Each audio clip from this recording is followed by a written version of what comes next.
Welcome to Retro Fanfic Retrospective, the podcast where we dredge up old fanfiction and expose it to the cold, harsh light of 2019.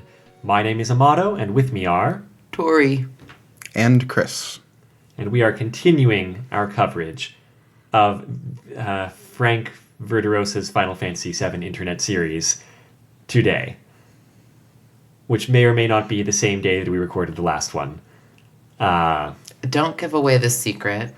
No one wants to know how the podcast is made. How the sausage is made. Yes, I was going to say sausage. But... Podcast sausage. Yes. Gross. Just grind it up. Now, in this previous episode, which if you haven't listened to it, I don't know why you're listening to this one. But in that one, we did talk about our background in Final Fantasy VII some. We talked about this fanfic a little bit. Mostly, it's 20 years old, and it, came out shortly after the game came out.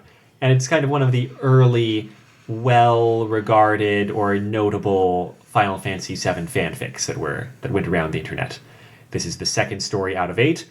We're definitely not doing the other 6, but we're going to be talking about this second one. It's called The Red Fist this time. Aeris has been searched for successfully. They found her. Yeah, and there wasn't really a whole lot that happened, except that they resurrected Aerith. So that's all. Nothing major. Yes. After that, there's nothing else that a Final Fantasy VII fan would want to do, so it's a totally blank slate here in terms of what the author is going to accomplish. Yeah, I suppose that's true. So how does this fan fiction start? It opens with a little action scene with Yuffie infiltrating some kind of building, and she gets caught, and she gets into a fight with some unidentified man who does unarmed combat with her, and she is beaten. It's kind of a short chapter, and I kind of like how the information's just a little withheld. Yeah, well, we do see the man, an older man, white hair, short beard, black uniform like the other people in this whatever facility she's in are wearing, and on the left breast was the insignia of a red fist. Mm-hmm. Title drop. Yep. So now we know what the mystery is. Well, there's the red fist, yeah. The red fist. Yep. Yeah, no, we've got it covered. We've seen a red fist. Now we can go home. One red fist. All right, so chapter 2. Right. And then we start with another little action scene, which is Tifa and Cloud sparring, in the lawn in back of Tifa's bar. That's what it says. That's about all the, description of the area we get. It's calm. Yeah. I mean... Well, I think this tracks with how descriptions worked in the first story of this series. Well, speaking of calm... I'm not speaking of calm. Speaking of description, what really makes me laugh is that Aeris shows up to talk to them about something. And, she kind of, wanders into the sparring, and, that lets Tifa brain Cloud with an apple. He was trying to, cut apples out through the air, while she was throwing them at him and that sort of thing. Sparring's not the word, training. Whatever. And they're just oh, hey, Aeris, what brings you around here?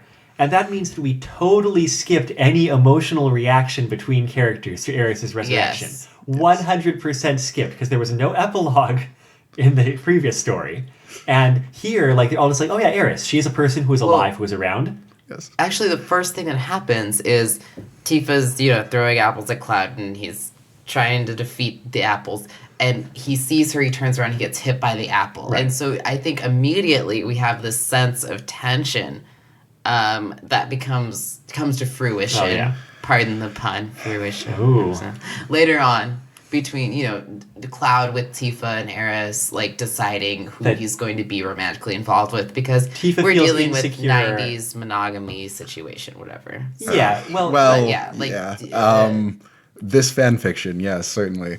I don't know. I find it interesting how this become such a focus here. And I think that it is indicative of how fans sort of think of Final Fantasy VII, but the romantic subplot is a very small part of that game. Right. Like, I was actually very disappointed in this story because in the first one, it seemed like Cloud was really interested in bringing Aerith back, but it never seemed like a romantic thing. Right. And Tifa was supportive of that. And yeah, she was. I mean, she wanted to bring Aerith back too if it was possible. She was mostly just doubtful about, like, Cloud, is your mental state, like, okay? Because this doesn't seem like a reasonable, sane thing that people try to do. As it turns out, she was right to be worried about this. Because he was being manipulated by an outside source. Yeah.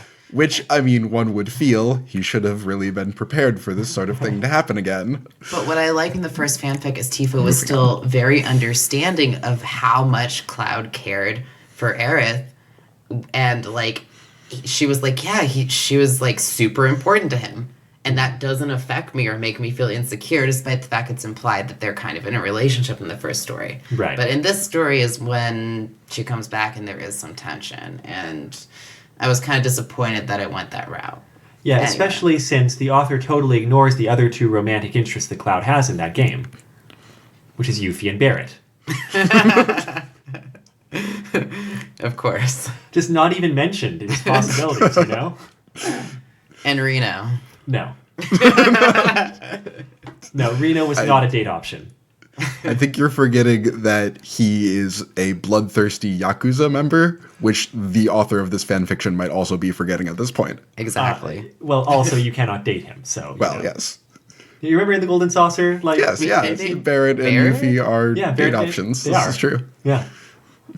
Man. I mean, date is a strong word for how it's portrayed, but, like... You can drag Barrett along on that.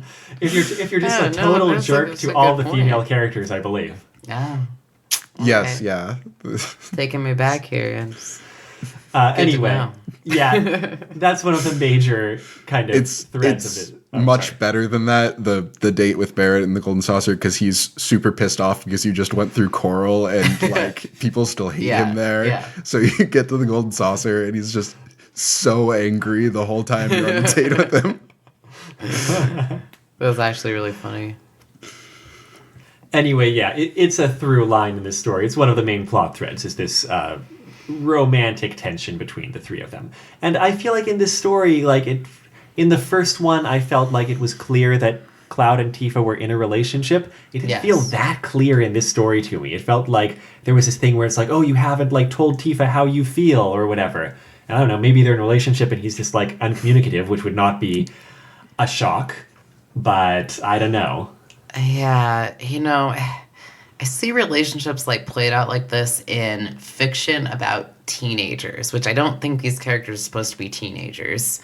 And was it one of those situations where they were aged up in the Western release and they were just too young in the original? Because I would not be shocked about that either. Where it's, like, implied that someone has feelings for the other person, but, like, everybody knows it, but, like, nobody says anything, but blah, blah, blah, blah, blah. But, like, literally Tifa and Cloud are living together. Like, they clearly have, like, a solid adult thing. So it is weird how in this fic it kind of shifts to, like, oh, Tifa's saying, like, oh, but she probably has feelings for Aerith and blah, blah, blah. Anyway. Yeah. But moving on, there is a through line to this plot other than Tifa and Cloud and Aerith having like a love triangle. Oh, wait. There was? Even though we don't get a like emotional character response to Aerith's coming back, it does give a solid paragraph to what she's been doing with her time, which is that she tried to go back to kind of like a... Okay, it says, after her resurrection, they had returned to Calm, the town, and Aerith had wished at the time for nothing more than to return to the simple life of a flower girl she had led before their adventures started. Wait. Which... No one chooses flower girls in occupation. That is not a... That's a poverty-level subsistence thing. That is not a career that you enjoy. Which was, like, one of the whole points of the game was, like... I don't even need to say it. It was... Well, yeah. The oppression of living under capitalists. Yes. Right. I feel like our listeners are tired of me complaining about capitalism, so moving on. Point being, yes. Anyway, the point is, in fact, she decided, she wanted to learn a lot more about, like, the ancients and stuff, and so she went to study and did a semester at Cosmo Canyon exchange program or whatever for learning about stuff, and, that's where she's been.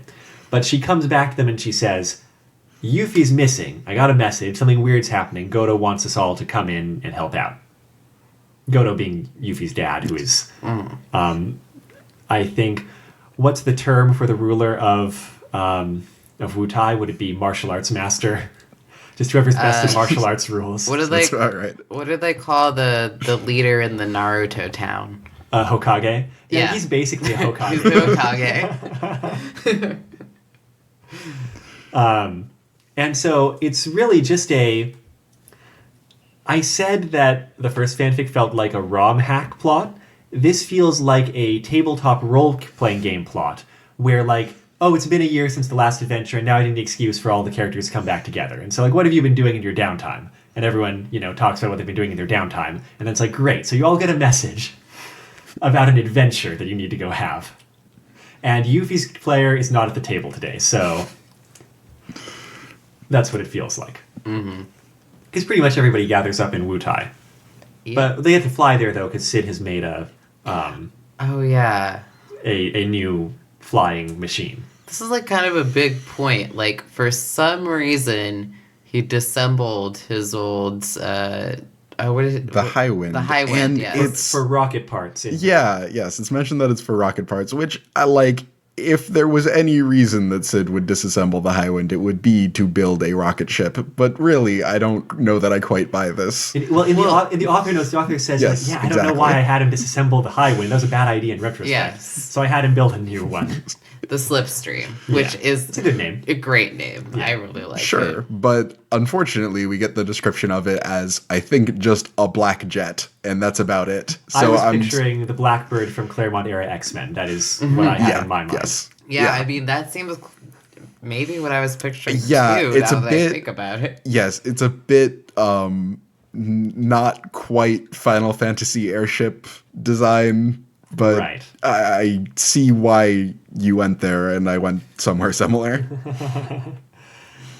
It's Vincent, by the way, who's going to pick up Cid. And the other Cid news is that Shara has left him, so I cheered. And Vincent has to drag this out of Cid, like, clearly something's wrong, like, and Cid is upset, but he's like, who cares if she left me, no, whatever. He's being like a cranky guy about it. Yes. And he is throughout the whole fanfic.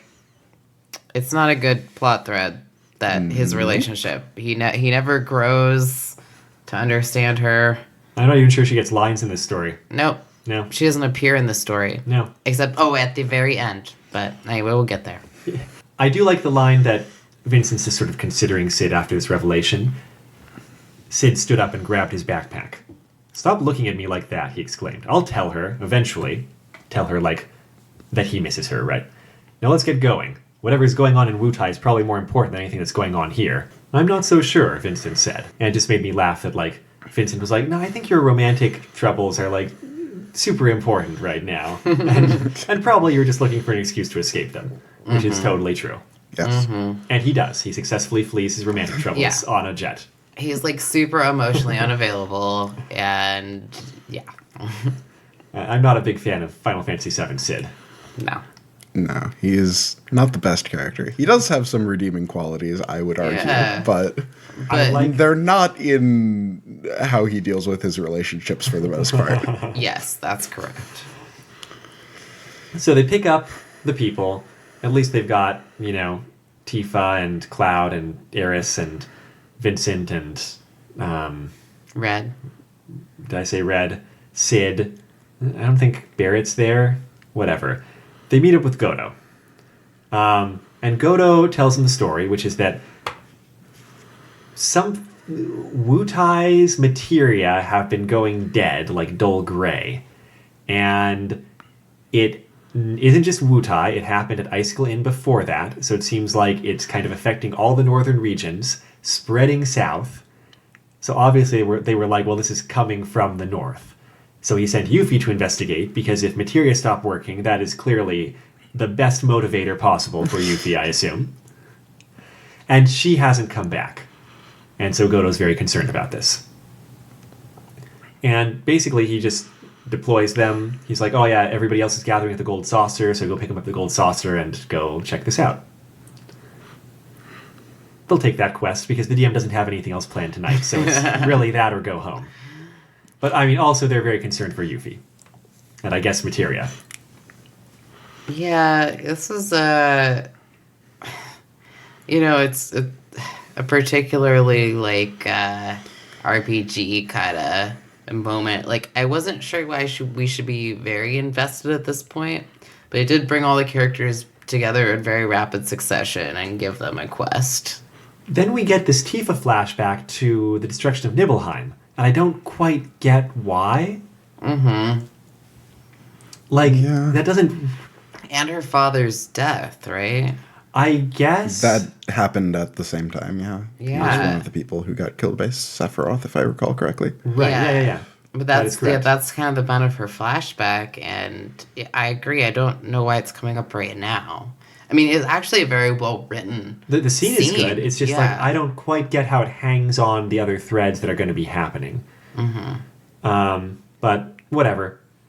They meet up with the other Avalanche members in the lobby of the Ghost Hotel, and I was like, I'd kind of forgotten about the existence of the Ghost Hotel until now. We still don't really get much description, but I could imagine it in my head again. The constant themes. So Barrett's there. Their good friend, Cait Sith, who everyone calls Cait and knows as a robot, is He's there. a robot.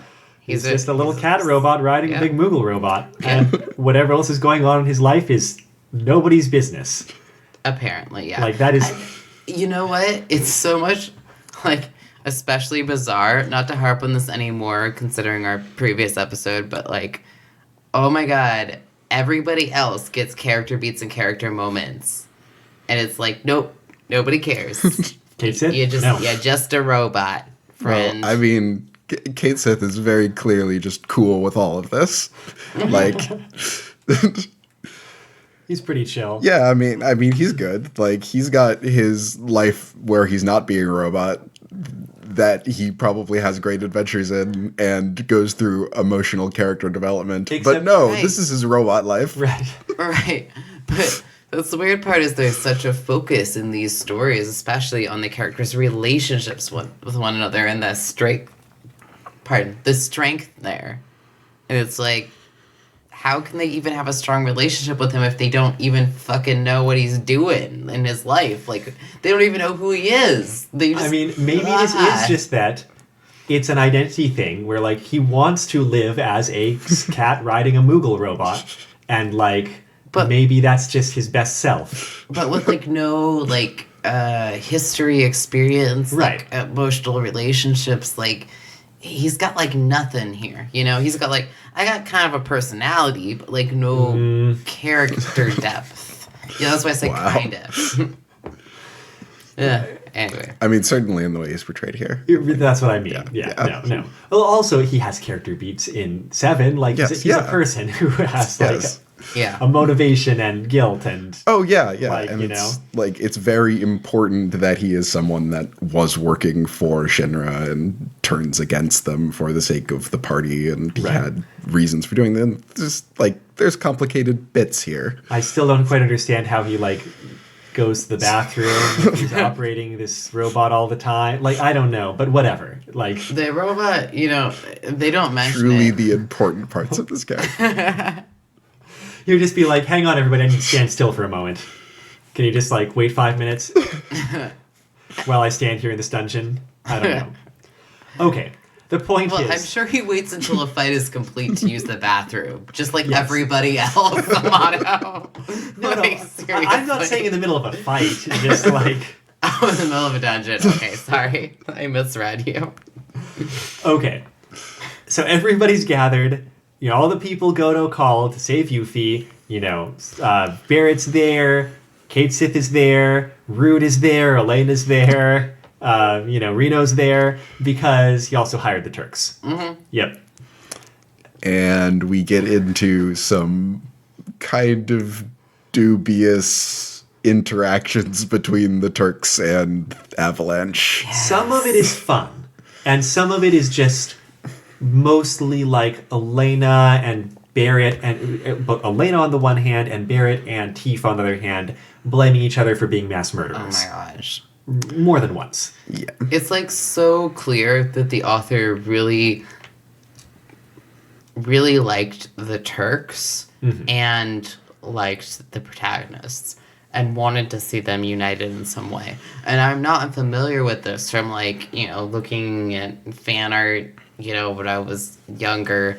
Like, people wanted to see these characters interact with each other. People like the every Turks time they do as in the game, it's characters, actually too. really Like, fun. Yes. Right, yeah. So I mean, they're certainly interesting characters. They are your quirky mini boss squad of Final Fantasy VII. Right. But like, I feel like we're glossing over a little bit that they spent the entirety of the game of Final Fantasy VII working for a company which was very clearly Manifestly terrible. Oh yes, like going to murder the entire planet. Most of their administrative team were cackling madmen, you know? Yeah. Yes. Oh yes. And the author kind of falls into the same situation where they're like, I like these characters as people, and kind of ignored, you know, what was going on. But at the same time, they made an excuse for it. We talked about this in our last episode about this. They made an excuse for it, which is that they kind of they put them situationally as like people for hire rather than being fully aligned with Shinra. Right. However, I don't know if that creates the excuse they were hoping for. No, because, you know, regardless of the reason that they were working for Shinra, like, it really just still sort of boils down to the same thing. They were still working for Shinra, right, this company that disappears towns off of the map. Just because they don't like them, collapses think that plates they might onto slums, yes. Yeah, that one too. Well, I mean, like, that one, the Turks were directly responsible for. That's what Tifa keeps pulling out. And, you know, they try to give Elena the, like, oh, well, you know, you bombed. Do you think about all the people? I had friends in that factory you bombed. And it's like, well, yeah. And Tifa gets to, like, have angst over that. But, you know, there's some false equivalency there. Yeah, yes. And I find that, because that false equivalency isn't apparent, like, the author's apparent, like, for what we have of the plot, the author seems to think that those two things are just, you know, about the same, right? Actually, you know, planet killing and town disappearing versus civilian casualties. Blowing up the thing, killing the planet. Yes, yeah. In a act that was, like, really potentially necessary at that point. You know, I actually didn't necessarily read that as the author finding equivalency there so much as, like, the Turks using that as an excuse to find equivalency, which I see. Elena specifically, but yes. Yes, Elena. Who is the one who cares most about this. I do like this line. Elena gets to shout at Reno for, like, we're working with these people. Like, I didn't know that. Like, how can you accept this job? He's like, that's the job. And she storms off. And then, you know, Reno and Rude are still at the bar. Reno looked at Rude for a moment. You didn't know we were going to be working with Cloud, he said finally. How come you didn't look surprised when we met them? Rude took a leisurely swig from his glass, then set it down. Nothing surprises me, he answered with a shrug. I thought it was cute. Yes, that's a very in-character thing for Rude. Rude's very, like, cool, swaggering character. Right. And I appreciate that they've kept his character intact, and they did a very good job with that. And like the first story, we get some good lines in the dialogue, like, you know, peppered throughout. Not for any specific character, just like there's good bits of dialogue. Yeah. And I cut you off earlier, Tori. Was there something else? No, I was gonna say, like, that's where I find the equivalency is, like, when you see, you know, kind of conservative politicians talk about equivalency in their tactics versus the tactics of, like, more liberal parties. Like, that's, you know, I'm not gonna, like, dive too deep into the political side here, but, like, that's how it felt to me, is, like, it was an over extrapolation that kind of came from the perspective. It's like, we're just doing, you know, like, the same thing you guys did when you did this, and it's like, no, we did this for good, and you guys did this for, like, totally shitty reasons. But they're using that same tactic of justification that is like, oh, well, you know, it's basically the same. So I kind of like how it read, because it read like kind of an argument from like a shitty person trying to justify their actions by like comparing people who are trying to liberate themselves from suffering to their actions of like doing something that was totally unjustified. And I'm okay. That makes sense. Yeah, I'm okay with the Turks trying to justify their actions. Any person, no one like does things thinking that they're the mustache twirlingly evil villain of the piece. But like, we don't get a good counter argument, at least as far as I am concerned, not a sufficiently good counter argument from the people in Avalanche about how the things that they were doing were pretty well justified by, you know, the whole planet murder angle. Right. But, like, you know, you totally hear that shit, you know, in, like, a real-life argument. Like, people being like, oh, y'all, like, you know, tried to do this to support your platform. We tried to do that to support our platform. So I feel like it's relatable where they're coming from, despite the fact that it's totally wrong where they're coming from. Speaking of where people are coming from, compared to the first story, this one is far more willing to give extensive characters thinking about their feelings or whatever. And so, like, around this time, in this kind of part of the story, a little bit later, we have this whole thing about Reno thinking about the Turks. And it's like, are we kind of pathetic now? Just, like, taking orders from people we despise for the money? Like, what does being a Turk mean? But it's kind of, it falls a little flat because, like, he's like, I always wanted to be a Turk, looked up to it, and, like, how far we've fallen or whatever. But it's like, what did you think the Turks stood for originally? Because that's not at all clear. And it's especially unclear in this fanfic where it's like, aren't the Turks a mercenary band in this fanfic? Isn't that like kind of the idea that you've set up? Isn't that just what you do? I don't know.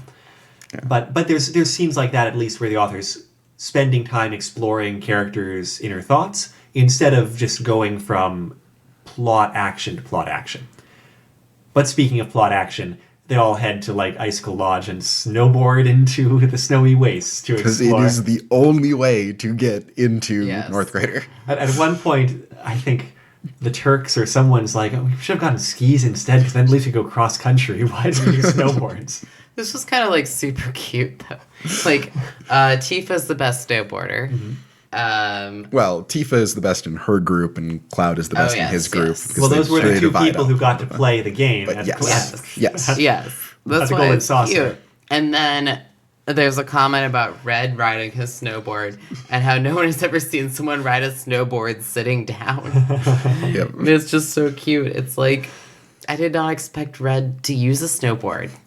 Because wouldn't he just run down the hill on his, like, incredible fast four legs like he does in other parts of the story? Yes, which is something that sort of gets glossed over. Like, you know, the ending scene of Final Fantasy VII, which we touched on briefly, does sort of, like, show Red 13 jumping up this giant mountain.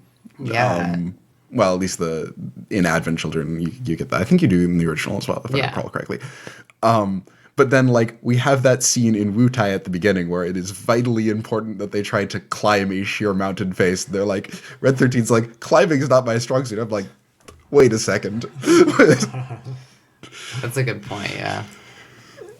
Now, they're sort of split up here. The Turk group is attacked by people wearing black uniforms with a red fist on them who use martial arts, like hand-to-hand combat. And they're kind of taken... They don't have materia or anything, and, you know, they're sort of overwhelmed, except that, like, they get some firing support from the slipstream flying overhead that drives off these people. And the other group finds the body of, what's his name? The fourth pagoda fight guy who, from Wutai, like one of the martial arts peoples. He apparently had been sent with Yuffie, and, like, he's totally dead now. Sorry. Oh, yeah. Anyone who was fans of that minor character. Yeah. What is his name? Staniv. Yes. Oh, yeah. That name that fits in very well with the kind of vaguely East Asian aesthetic of Wutai. Staniv. Also, isn't this the moment where we get Red's kind of personal thing? Which one's that? Around now? Yes, it is around now. He's stiffing around the rocks, and something compels him to start howling. And it's perceived by the others to be in a very mournful way. And he does it for a while. They're trying to get his attention, and they can't.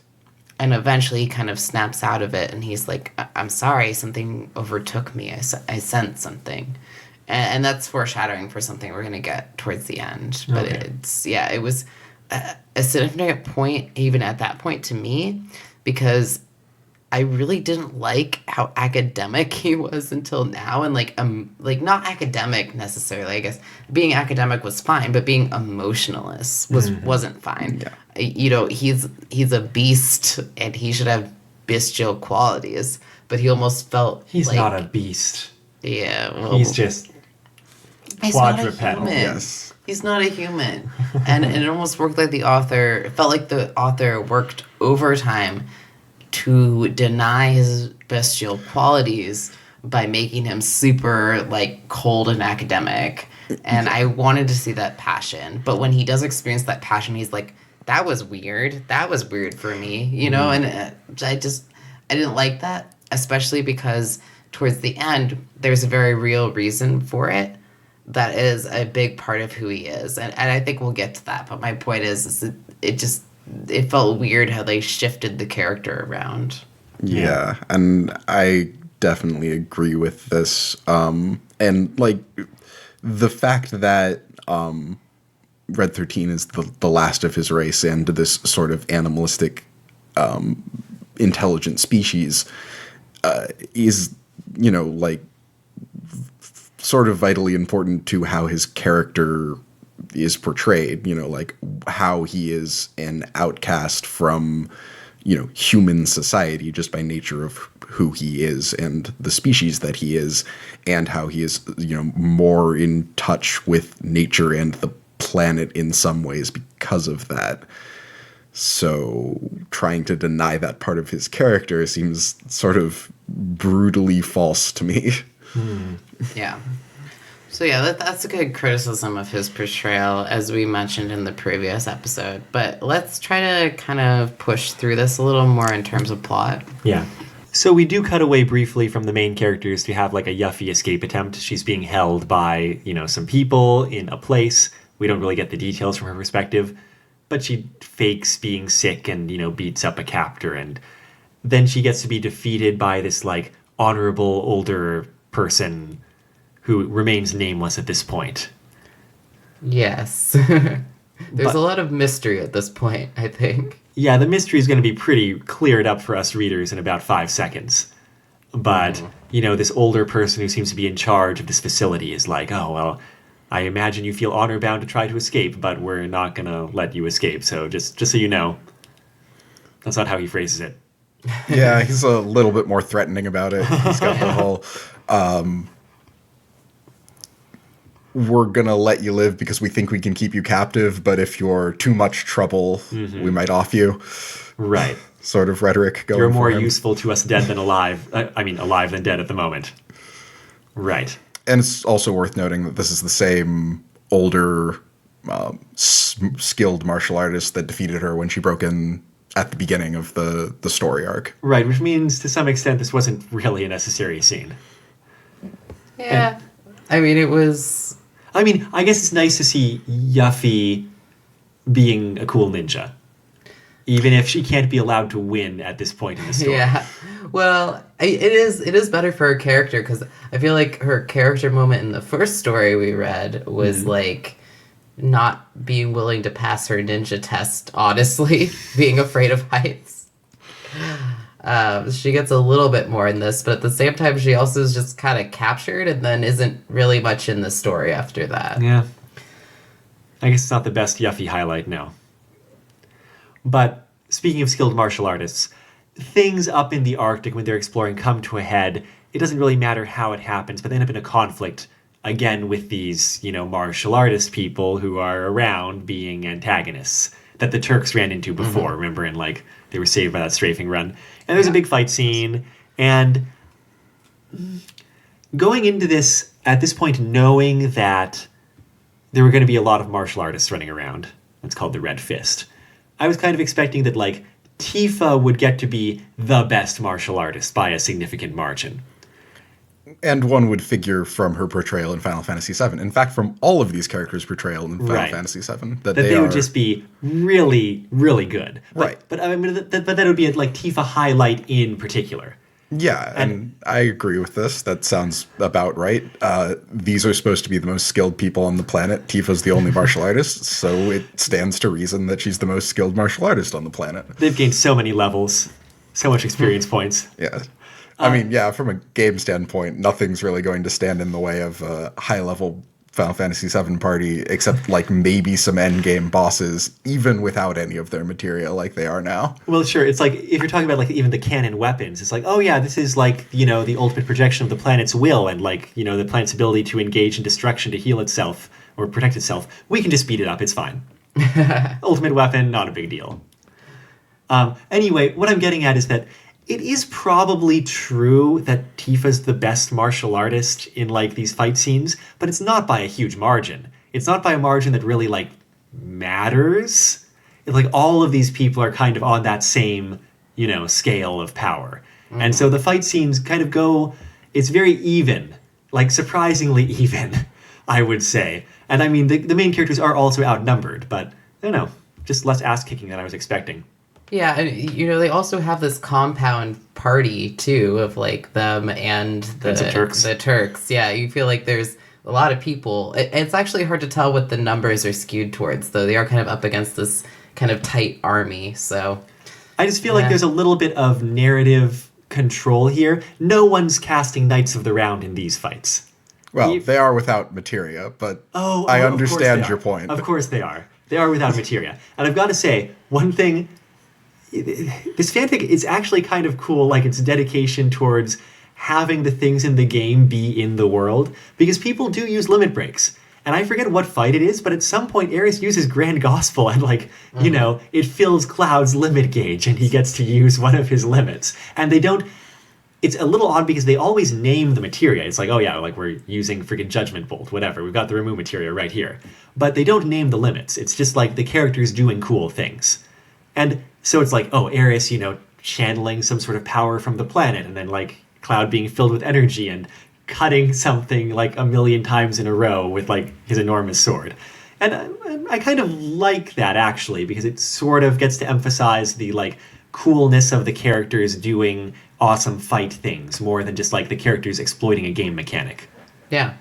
I mean, and it also sort of feels like these are their semi-supernatural, but they're still sort of a manifestation of the character's skill. It's not materia. Yes. And that's clear and that's explicit. And so they can do these things. These are things they can do.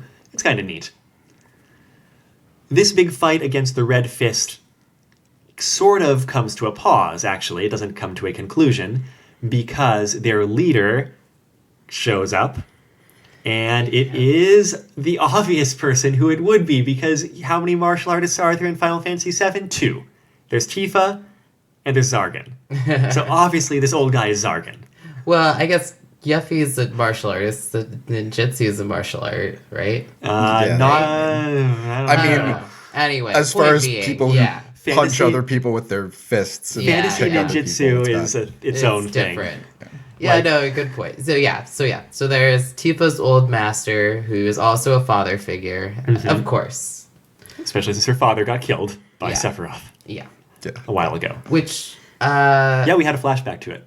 Yeah, which we did. So this would be the first time Tifa's seeing this guy who was her father figure since her actual father was killed, right? No, she trained with him after that. She trained with him after that. Okay. As far as the plot of Final Fantasy VII is concerned, at some undisclosed point after Zargan takes Tifa to Midgar, he then leaves to go wandering. Who knows how long he stayed with her after that? Yeah. One would presume some time, because she was fairly young at that point and recovering from almost dying to Sephiroth like everyone else in Nibelheim. I was saying Zargan, but it's Zargan. Who am I thinking of in a Final Fantasy character that sounds kind of like Zargan? I don't know. Some Final Fantasy VI Mash's rival? Was that guy named something like that? I think I know. I definitely recall a character named something like Zargan. I'm trying to remember. Sounds like a space villain. Well, I mean, that's not unknown in Final Fantasy either. I know, but like, I have an image of like someone in a helmet with red glowing eyes, like an evil space overlord. All right, well, this is not that space person. It is. It's Zargan. That's right. Yes. Yeah, you did say Zargan, huh? I didn't catch that. Yeah. Well, whatever. And so he sort of invites him. He's like, oh, well, sorry that we ended up in this conflict. It's all a total misunderstanding. Come to our secret Arctic base. Yeah.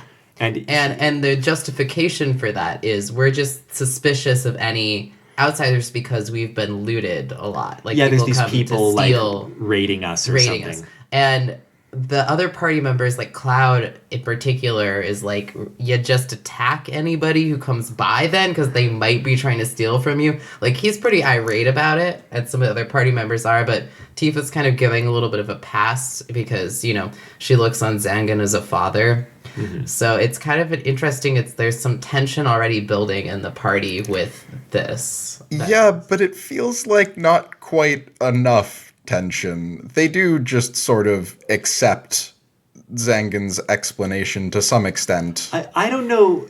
Yeah, I know what you mean. So, like, this secret Arctic base, what it is a research facility run by this guy named Quays. And Zargan is the head of security, and he was hired to train the security team for this facility in badass super martial arts. And he must have gotten them up to, like, pretty high level, clearly, because they're, you know. Well, they are training a North grader, so. That's right. Power leveling all the time. That's right.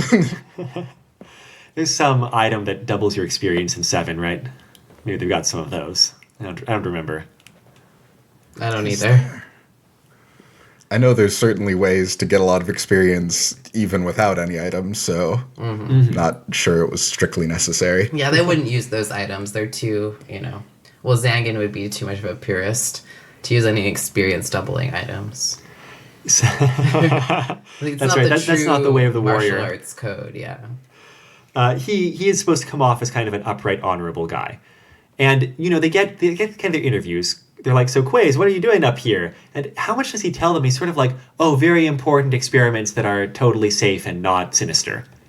And they're like, okay. Yeah, but it's a little more... they're suspicious, but it's still a little more charming than that. Like, right. You've got Tifa, you know, really trusting Zargan, so the party's kind of trusting Zargan, who's trusting Quays, and Quays is kind of welcoming, and he's like, please, eat with us, have drinks with us, and there's a little bit of charm there that they... Though over their meal, they do talk about their suspicions. Like, the first thing they do, as soon as they're, like, out of this, is talk about how suspicious the whole situation is. And I do like that. And this is not in Tifa's company, because everybody else is like, well, Tifa trusts Zargan to be an honorable, upright dude. But, you know, the rest of them gather together, and Cloud's like, okay, so what are our thoughts? Well, let's see, Reno replied. We find Stanif dead in the middle of nowhere, killed by someone skilled in hand-to-hand combat. Then we run into these people who just happen to be skilled in hand-to-hand combat, who try their damnedest to kill us until they find out that one of them is an old friend of Tifa. It doesn't take a genius to figure there must be some connection. And they're like, and what about Yuffie? It's like, well, they probably killed Yuffie too, more than likely. Yeah. But they don't have enough evidence to, like, act on it yet. No, By the way, this is... I can't believe that this is canon. This is smarter than Reno has ever been in canon. I was going to say, actually, that this is, like, to me, the perspective of the Turks. You're right, it is smarter. But, like, because it's from these people that, like, the main party doesn't always trust, it's almost like the reader is like, well, yeah, they're going to be suspicious. That's the sort of people they are. If so you Reno don't thinks really that's know. right, then it can't be right. Right, exactly, yeah. Like, even doubly so because of what Chris said. Yeah, like... Reno's perspective can't be right, but anyway, it's a good build, I think, in that the fact that we have this perspective that seems logical, but we don't know whether to trust the source. But there's enough doubt that they kind of decide to just sort of hang out and investigate for a little while before they make any rash moves. Although it should be noted that they mostly just hang out. A little bit of investigation will eventually occur. Though mostly on the part of the Turks and not the rest of the party, who should be very suspicious of authority figures, I would like to mention once again. True. I guess I should also mention that Eris has gotten... who's the psychic in Next Generation in Star Trek? In Next Gen? Yeah. Deanna Troi? Troy. Ares kind of has Deanna Troi powers at the moment, where she's like, the planet senses danger. And they're like, okay. Any details? She's like, no. I don't know her details are like, whatever the danger is, it's coming from right here. So I guess that is actually a big deal. I would like to be clear that I don't think Deanna Troi has power to sense the feelings of planets, but, you know. Well, I mean, this planet is sentient, so Right. I think it probably falls under. So she probably could, but it would be like one of those episodes where she'd be like, I feel the feelings of the planet, and then it would overwhelm her mind because there would be too many feelings, and she'd have a whole, like, psychic sickness, and then her mother would come on board and, like, teach her to be a better psychic. Anyway. At the very least, Ares is not overwhelmed by the feelings of the planet at this time. She kind of is for a moment later on, but whatever. Right, so investigation. This somewhat stable state of affairs does not last all that long. But, you know, before we do that, there's one other kind of no, it's not a subplot. There's Kind of a something main else plot? going on. Yeah. Which is that every single member of the Turks has feelings for someone in the Cloud's party. Wait, who's Reno into? Reno is into Tifa, right? No, Rude is Rude's into into Tifa. Is Reno into someone? No. Reno's sort of into anyone that he could Yeah, get with. yeah. Which is really scummy, but there we go. That's in character. He does mention that at one point. I think he's talking to Rude, and Yeah. Rude is like, oh yeah, I'm into Tifa, like, and what about you? And Reno's like, pretty much anyone who would like get with me. They have drinks, so so Rude's into Tifa, and Elena. Elena is into... Elena bonds with Vincent, who is at the very least right. an ex-Turk, which I think gives him points in Elena's book, I guess. Yeah, they actually have a moment in the snow, I think it's later than this, where they hold each other for warmth. Yeah, that's later. It's very sweet, actually. Yeah. But that's towards the end. And then, who is into Aerith? Nobody. It's Sang, who is dead. No, somebody was into Aerith. Sang. But never mind. I don't think anyone in this fanfic. Totally someone in this fanfic. All right, I'll find it. But anyway, Cait point Sith. being that it's kind of funny. Right. They have a lot of moments in this where they're in bars talking to each other, and like sometimes they'll just be the Turks, but then sometimes they'll be like, I think it's funny because they're always trying to like get with somebody that they clearly like might not get with, like couldn't get with, or like it's just this like cross culture thing where their Turks are coming together with your heroes. And it's really funny how they're romantically interested in them. Yeah, it is funny, and I like that it's kind of a range of stuff wherein like Elena and Vincent get to have like genuine emotional moments and kind of bond. Rude just has a crush on Tifa and like tries to take opportunities to talk to her, and that's it. And like obviously nothing comes of it. And I don't know, the author doesn't try to force anything there or whatever. No, and that's a good point too, is like there is kind of something with Elena and Vincent, but it's like it could be whatever, and it's fine. But yeah, there's... No one's getting engaged at the end of this fanfic or anything like that. It's kind of normal human stuff, but in a funny way where it helps them bond as a team in a certain way that they find elements to like about each other. And I get that, and I think that that is a good way to go with this, but I think we are also sort of diverging from what the Turks are like in Final Fantasy VII, wherein they are very much willing to do anything to help a corporation, which is, again, I would like to remind everyone, literally killing a planet. This is an excellent point, because what this fanfic does is it tries to make them likable and personable characters while still making them, it almost makes them more like anti-heroes than actual villains. Oh, for sure. Where they're kind of just like bad boys and girls rather than being, like you said, Chris, kind of the evil people they actually are. And I think this is common amongst fans.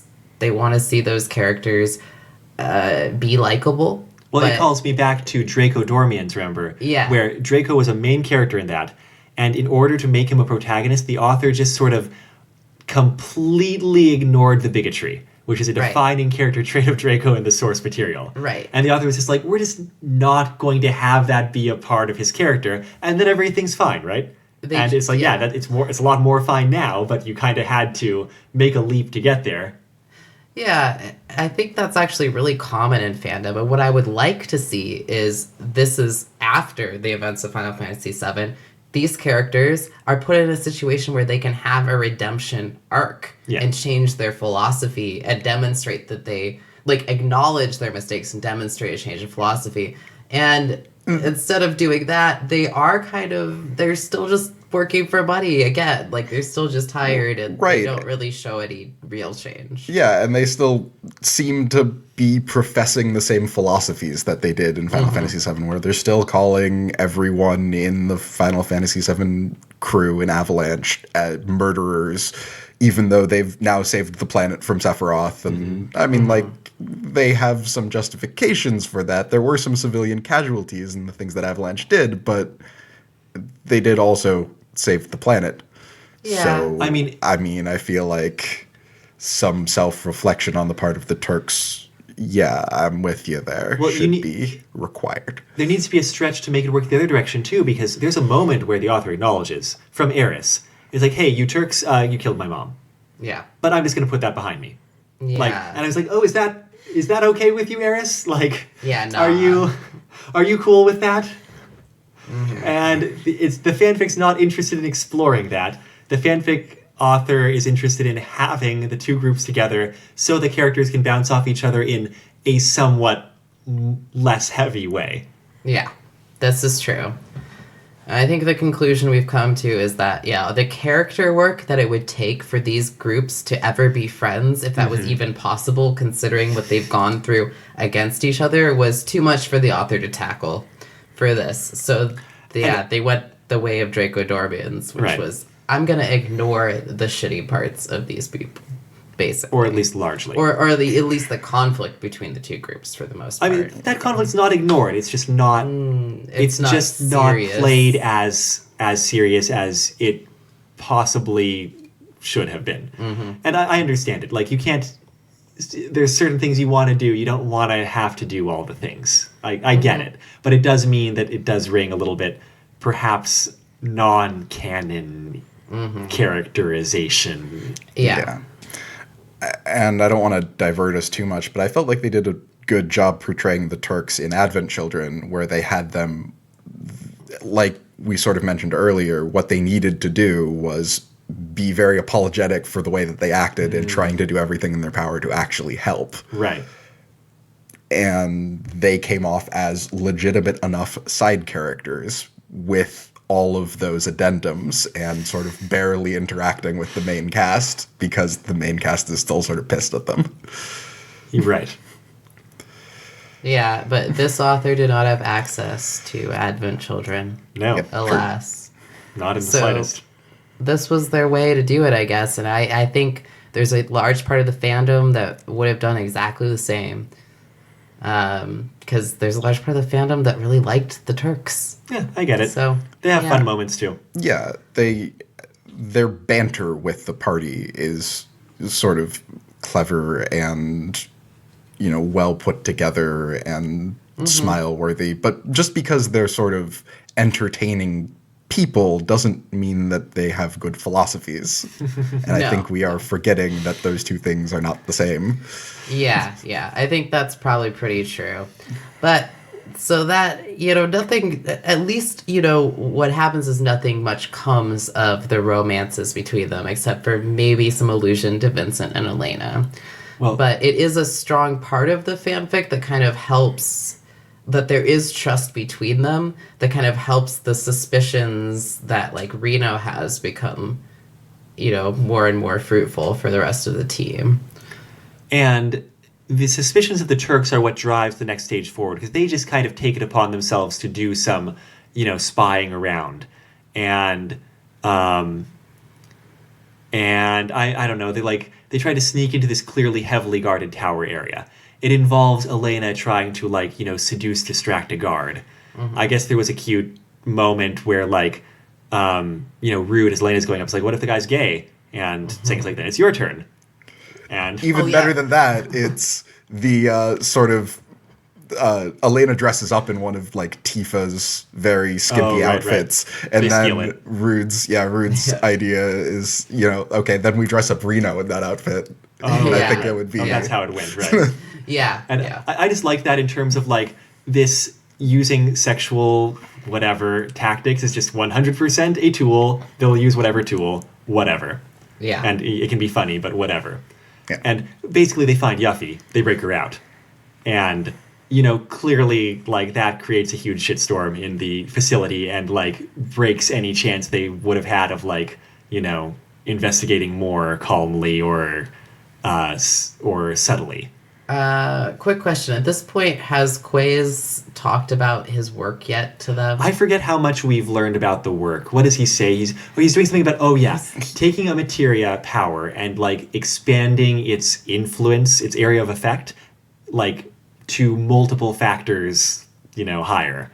And so his examples are like, what if you could just, like, freeze out a forest fire with an ice materia, like an entire forest fire, or cast cure on an entire city. Yeah. And they're like, is this safe? He's like, it's completely 100% safe. Definitely, yes.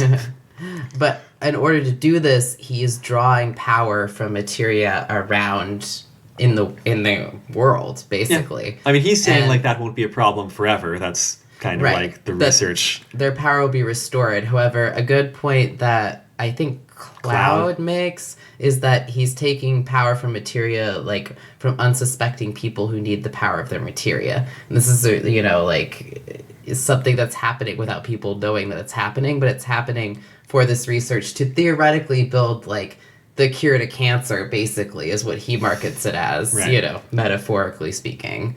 This is going to be this amazing thing that helps the world.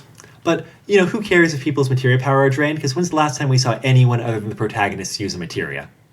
Ever. Well, Cloud makes it seem like people are using it all over. Well, that makes more sense because... live their daily lives, right? To heal people, to, like, farm, to, I think that there's sort of an implication that materia does get used in the world outside of the party members. Because even just like in Sector 7, like at the very start of the game, it's like, that's the materia store. Like they have a little crappy selection of materia, but like you go there to buy your materia. And it's not even like your normal Final Fantasy game where it's like, this is the magic shop. You need to be a wizard to use this. It's like, no, you just need to like have a piece of clothing that has an indentation in it, I guess. That's all. Works about right, yeah. Yeah, well, it's a special indentation. It has to be the right size and shape to fit the materia. And that is clearly the only important part, which is why we can have 8-slot materia double-linked items at level 1 just by using a drill press, right? Yes. Hey, don't get me wrong. If it's even a millimeter off of the right shape and size, you're not getting that materia to work. I'm just picturing, like, a work shirt, like a button-up shirt, except instead of a breast pocket, it's got this, like, I don't know, bulky materia slot. Anyway, so that's like a main plot propellant. But another subplot that's going on is Cloud being very, like, all up on spending time with Eris, and they, like, have a nice moment out in the moonlight and, like, a conversation. It's not even necessarily romantic, but it's not romantic. It's not clear where the author's going with this. Yeah, there's this whole thing that's going on, which in the first fanfic, I think it's very sweet that Cloud wants to resurrect Aerith, and at no point is Tifa, like, jealous of that. No, she's concerned over his mental stability with good reason. And I think we mentioned that. 100% on board with resurrecting Eris if they have any chance to. Yeah. Up to and including being willing to sacrifice herself to do it. So. Yeah. And because she recognizes that Cloud and Aerith have such a close relationship, and they're all in a close friendship. However, this is the point where the reality of Aerith being here becomes something that starts to affect Tifa too. Because now you kind of get this, like, heteromonogamous, who are you going to choose? And it's unclear. It's unclear. She also walks in at this very contrived moment where, like, there's been a big earthquake suddenly for reasons we'll explain, and Aerith is like, oh, the planet, and Cloud has to, like, hold her close because she's, like, suffering from planet aftershocks or whatever. And Tifa walks in at exactly also there was moment. Like an earthquake and people were literally falling over and helping one another up. I guess that too. But Eris takes it the wrong way. Tifa takes it the wrong way. Yes, not Eris, Tifa. And yeah, to be fair, she's insecure already over this thing, but her former mentor, Zargan, had previously talked to her and been like, why don't you come work for me? Because, like, you're my best student. I'd love to have you here. And, like, I want somebody to, like, succeed me once I'm gone because, like, I'm an old gray dude. And even though as a martial artist that only makes me more badass until I keel over, I'm still not going to live forever. That's exactly how martial arts work, right, Tori? The older you are, the more badass you are? Yes. Yeah. Yeah. Totally. Can also attest to this. Yeah. Oh, yeah, I don't know your martial arts background. It's pretty extensive. Like, it's the same. Right. We're the same. We're the same. We're the same. The same person, basically. Maybe two halves of the same coin. Two sides. Is that how that two works? halves of the same coin. We're a coin split in half. Well, that gives you All right, four I'm sides. done. I'm done. Actually, technically, it Count me out. gives Put you me. I'm out, coach. 4 sides per coin if you count the edge. Who counts the edge? The point is that seeing this Ares incident drives Tifa back into, like, I'm gonna quit Avalanche and be a Zargan disciple and join the Red Fist. And I'm just Heavy like, sigh. it seems Jeez. pretty contrived. Now, to be fair, her current career as bartender also seemed a little bit off. So maybe she is looking for a change of pace in her life from, like, literally what she was doing before becoming a world-saving hero. But I'm not sure that really helps the whole arc.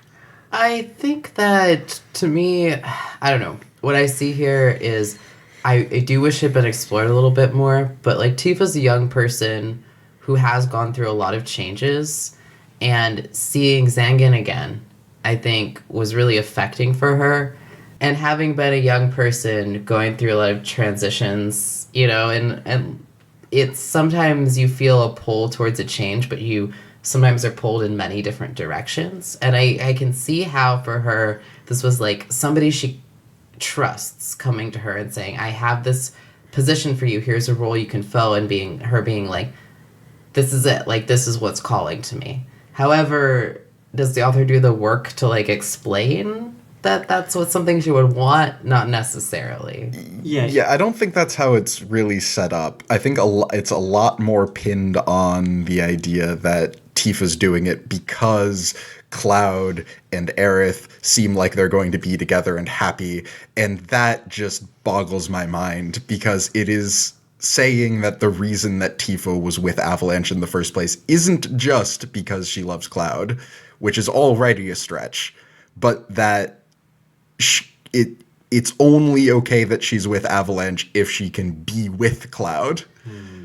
And that just bothers me immensely. It's a really good point. Like, but what is Avalanche? Avalanche isn't really doing anything right now. Well, you would say that, but twice, this is the second time in the series that fair, Avalanche has been called back together to go do awesome stuff. But I guess maybe she doesn't anticipate this to keep happening. That's true. Avalanche is not, like, an active group Right. at the time.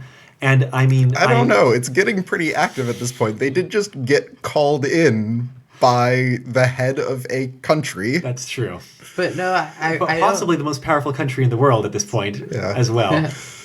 But I do think that I don't want to forget that point. That's a really excellent point, that this is really diminishing to her character, that the fact that she might not get with Cloud would cause her to go completely away from her friends and do something completely different. Because that is the motivation that the author gives her, is like jealousy and feeling like she doesn't even, if she does have feelings for Cloud, she doesn't even confront him on them. She's just like, oh, he might like somebody, and so I'm gonna leave. And this is kind of what I wanted to say earlier, like this whole friendship that seems so strong in the first fanfic is just totally broken in this by Tifa being like, oh, well, if he loves someone else more than me, then I'm just gonna dip.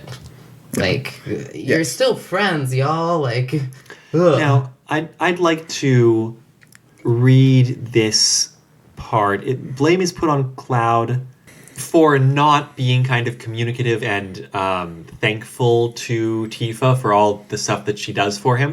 And I think that's fair, because he definitely isn't, and he's not a great communicator, and he's probably not a great communicator in this relationship. Here's Barrett kind of chewing him out for it. Cloud's like, if you were so concerned about her leaving, why didn't you say something? And he's like, she didn't want to hear it from me, fool. Barrett, calm down, Cloud said, reaching out and carefully pushing his arm aside, because he was waving his gun arm in Cloud's face.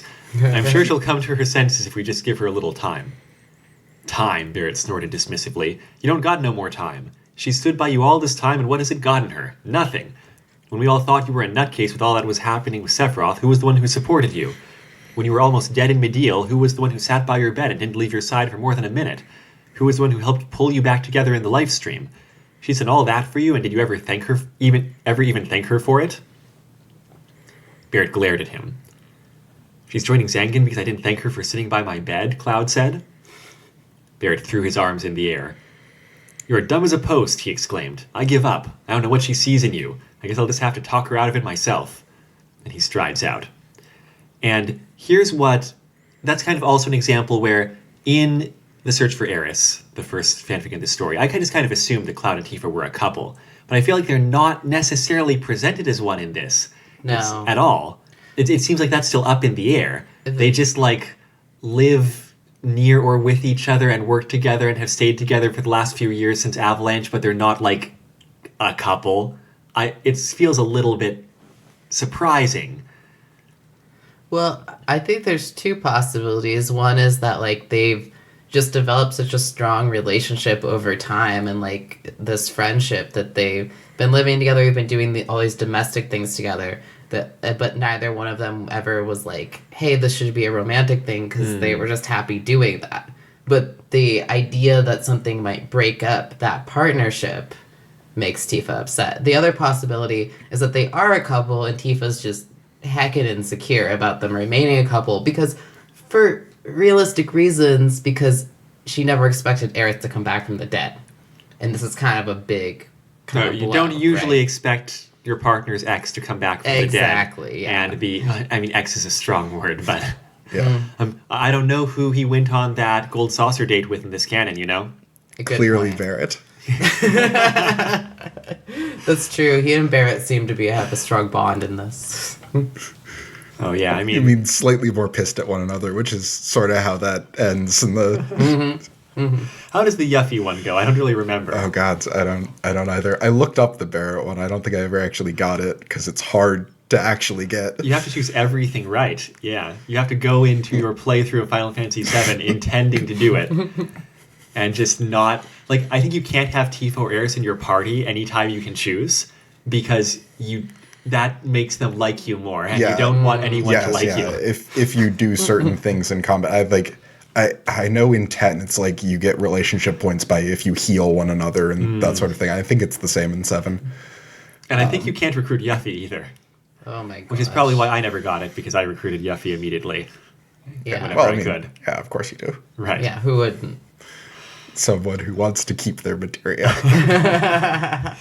That is my favorite thing about Yuffie, is that whole side plot, which is just infuriating when it's sprung on you. You just don't have to do it. If you just don't, no one steals your materia if you don't invite her into the party. You just don't have to go through with that. You're taking that aggravation upon yourself by recruiting Yuffie, which makes her the best optional character, as opposed to just being, all upside. That's a good point. And, I think the author of this fanfic does a good job making Yuffie kind of a source of aggravation for the party in both fanfics we read. And this one, it's more she gets kidnapped. That's not really her fault. But still, it's everything that happens to them happens because they're looking for her. I do switching back over to plots. After all this Tifa thing happens, that's when the Turks manage to free Yuffie. And, they fail at the extraction being secret. They have to fight their way out, and Yuffie gets several snide remarks about how bad a job they were doing at rescuing her. Yes. And it fits with how pretty clever the witty banter goes in this fan fiction. Yeah. I like how well written that is. It's definitely, if you want to read this fan fiction, it's definitely one of the better qualities. It's entertaining, for sure. And so the characters who are more quippy usually come out pretty well and entertaining, I would say, in both of these stories, which means the Turks and Yuffie, among other people. Yes. Yeah. Which I guess lends to their likability despite, like, you know, not necessarily being good people in the case of the Turks. And possibly in the case of Yuffie, she does just kind of steal your shit all the time. She doesn't steal your stuff all the time. Yeah. Just the once. So, as far as the canon of Final Fantasy VII is concerned, I mentioned this in the previous episode, but she does sort of do that out of very desperate circumstances, and she doesn't think she can totally trust your party. Mm-hmm. And it makes some amount of sense, even if it is really a dick move. Yeah, no, it's a good point. She's a lot more likable than the Turks. Did you know that if you have enough materia, like enough individual materia, Yuffie does not take it all? She, I think, only steals 100 of them. 100, like she just can't carry it all, I guess. Yep. Yeah, exactly. Oh, so, yeah, because she can carry 100 of them, no problem. Well, I mean, she's got like a backpack, and it's only got a certain... Yeah. So you can end up taking materia into that whole sequence if you just make sure you've got enough of it, and like the stuff at the back of your inventory is like it remains. Yep. I did that by accident going into that because I just had way too many materia, so I ended up with like a fire and a lightning materia, and that was about it. Oh, that's better than nothing. Oh, so she only steals like up to a certain amount of them, right? Basically. Okay, got it. I was like thinking for a second that she didn't steal them at all if you had too many, and I'd be like, oh yeah, too much effort. That looks like too many materia. I get it now. So the Turks and Yuffie are overwhelmed, and it's nice that the rest of the party's pretty much like beaten and overwhelmed, but because they're mostly taken off guard. It's very executive order, whatever, from Star Wars Episode 3. You've got these various scenes of like red hand people kind of getting the drop in various ways on, you know, party members and subduing them. Well, and to be fair, they're very, very skilled because they've been trained by Zargan. Yeah, that's all it takes. I guess. I know, it doesn't make a lot of sense. It's just, these people have been saying this whole time about how suspicious this scenario is, and then they just let themselves get ambushed? Yeah, they do. Mostly. Like, Eris gets some sort of planet warning and gets to try to make a break from it, but it doesn't work. And so everyone gets rounded up, and basically they're dropped in this, like, freezing canyon because Zangan's like, look, I don't want to, like, actively kill you, but you can't interfere with these plans that are coming to fruition over here, so I'm just going to let you die of the cold or whatever. Yeah, and because they're all suspicious. If you're still alive, I'll come back later. And then when Tifa comes around, she's like, where'd all my friends go? Zangan's like, they went to investigate those raiders we talked about earlier who have been hitting our facility because they thought maybe they had Yuffie, which, was a theory that he had put forth. And she was like, without even saying goodbye, he was like, yes. Well, didn't he say, and like... Tifa buys this. She kind of buys it. She's like, she buys it enough. No, she really does. Doesn't he say something like they just left and they're not coming back for you, basically? Yeah. Or like... And she was like, oh, maybe they're hurt or something. Her being insecure over her relationship with Cloud, especially if Cloud is a terrible communicator, that's canon, which is so fine. There you go. That's one thing. Barrett not saying goodbye, pretty unbelievable. No, hell, any of them, including Cloud, not saying goodbye is pretty unbelievable. This just paints Tifa as like amazingly insecure, which like I'm not gonna criticize her if she is, but it's not developed that that's who she is as a character. Like, she just accepts that her friends would abandon her because Zangan says so, which I think in part is supposed to be because she trusts him so much as this father figure. Right. That's really played up. Yeah, who helped raise her, but it just, considering the bond she has with these people, it's like, even for me, I can be a very insecure person, but like if one of my friends was going to be like, I'm never going to see you again, bye forever, I'd be like, I need to know why. Mm-hmm. I need to know if I can fix this. Like, I'm not just letting you walk away from me. Our relationship is too important to me. If you give me good enough reason, fine. But she just lets it go. Like, also, they took all the materia. Yeah. And like, Zangan really makes it sound like they're not coming back. They may or may not come back. And she's distraught. It just doesn't feel right. Well, everyone else is dumped in a freezing canyon, and that's where you get, like, the scene with Elena and Vincent, like, getting to bond a little bit more and huddle together for warmth. Yeah. Honestly, everyone should be huddling together for warmth, because that is what you do when you are freezing to death in, like, a place. I'm sorry, you have to be romantically interested in someone to huddle together with them for literally warmth dying. when you're freezing to death. Yeah. But only they get to do that.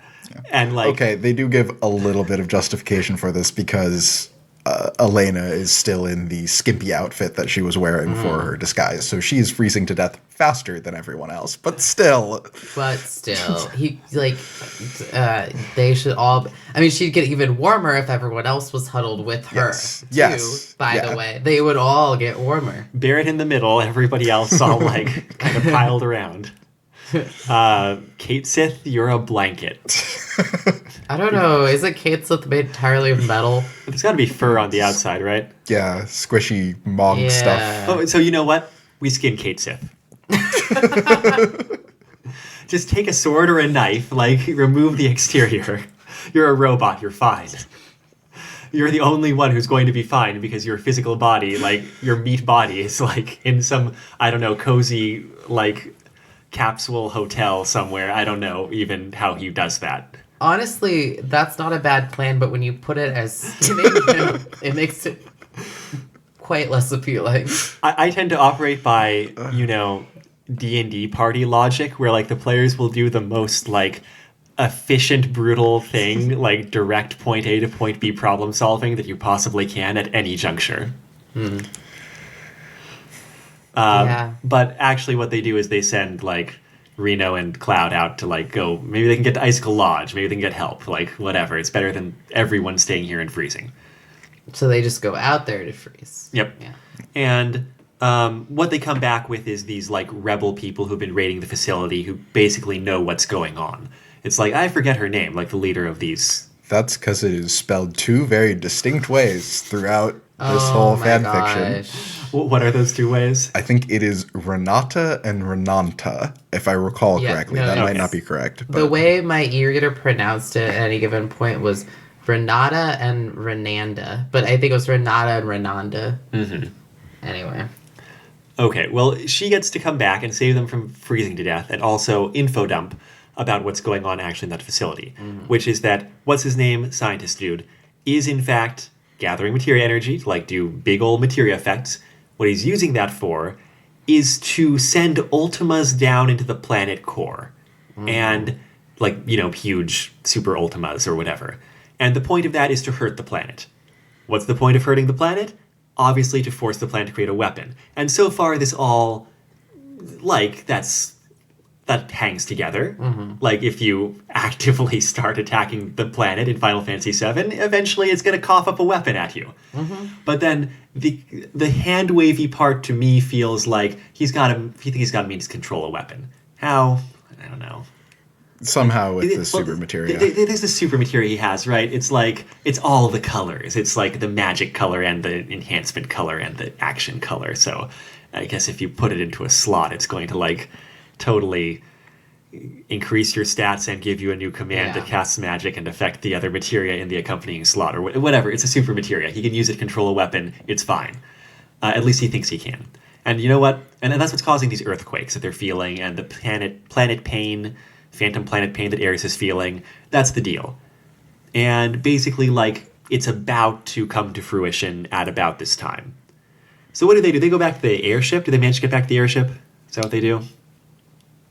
I think that the strategy is that they split up from Renata or Renanda's base, whoever. Right. Yeah. And some of the people go back to the slipstream in order to try to hold off the weapon, if at all possible. Yes. And then everyone else goes back to the fortress where Quaze is in order to try to stop him and the materia. That's right. On that end. Now, the weapon is indeed produced at about this time. Quaze can indeed control it, and he does send it towards Junon, I think. Rocket Town, actually. Rocket Town, of It course. is important because it matters to Sid. Yeah. And he's like, oh, that person I was terrible to, but I guess I care about is there. Yeah. As well as everything else that I care about in the world. Guess I want to marry or something. Never mind. We'll get there. Also around the same time, Tifa realizes the truth. Yes, and so out of all of the out-of-character actions and suspicious things that could have led her to be like, something's really fishy and I don't believe my mentor about this, what is the one just unbelievable out-of-character thing here? It is that Cait Sith left behind his fortune-telling cards. Yes, of course. Yep. And Tifa's like, he would never leave these in 1,000 years. He's all about the fortune telling. And I was like, wait. No, he's not all about the fortune telling. That was a ruse. That was a personality that he was putting on for like his weirdo like robot personality thing. In fact, I cannot believe that he cares about fortune telling in the slightest. Apparently he does, though. In this continuity, like, Tifa is aware that this is his, like, number one passion. And she admits that he's not good at it, but that he's very passionate at it. I don't know. I don't even remember. Yeah, okay. Yeah, she says some stuff about it to, like, kind of convince the reader that she understands that he's very passionate about it. She knows him well enough.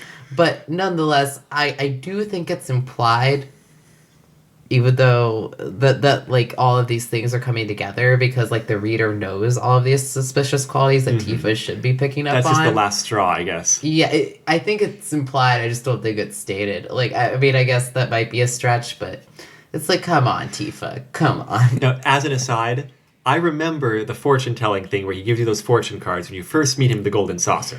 And I had always... This is not borne out by the animation now that I think about it. I just always assumed that a card was being ejected out of the Moogle's mouth. I thought that like he did that little dance like back and forth. He's like, doot, doot, doot. And it's just like, wow, like a little printer producing a card. That is definitely what I pictured every time in that scene. Not the cat actually having a deck of cards in his hand. That is amazing. And I like that better. That's my headcanon for sure. That's great. I mean, because of course he could. He'd just print up a card for you. I mean, I guess... Although you're not... I mean, they're all... Also, the fortunes you get from him are all, like, sort of very vague. And, like, you know, they're fortune teller fortunes. Right. Where they're, like, this sort of... nonsense that he kind of halfway justifies to you. He's like, oh, this clearly means I need to go with you. And they're like, I guess? He's like, yeah, definitely. I'm going with you.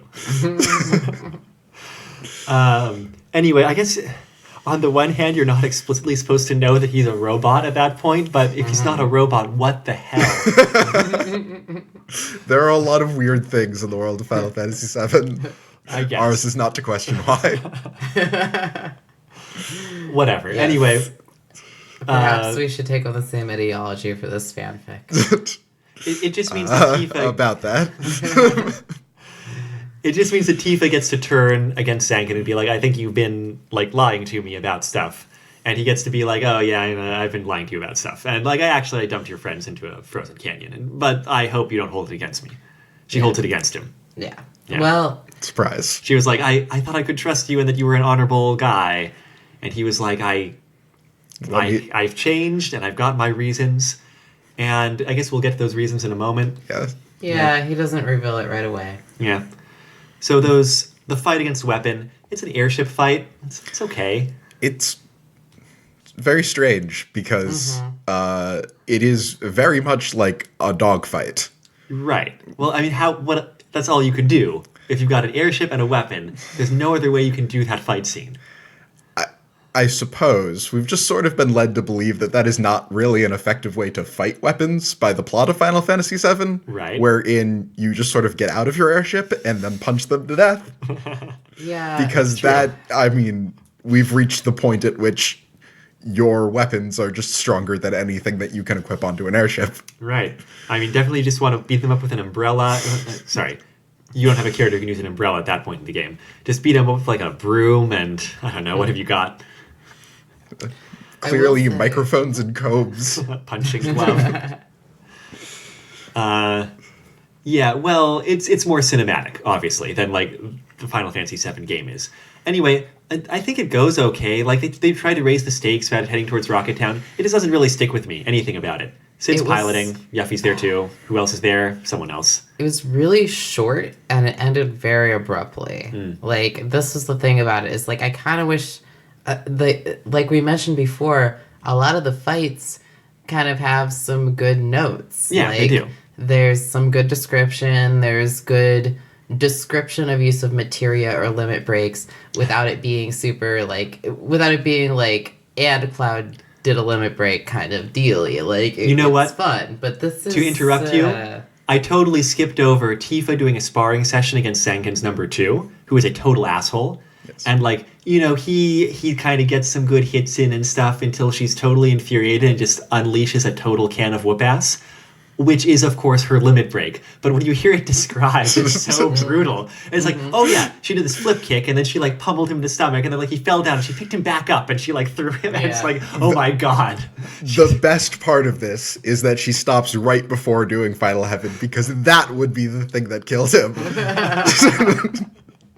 Not the like 6 kicks to the face that came before that. Anyway, I just liked that because, yeah, seriously, when you hear that described like one action after another, what Tifa is doing to this poor guy, and I say this poor guy after he's been like the worst person. Like even yeah, he correct me if I'm wrong, but he's the guy that keeps threatening to kill everyone, right?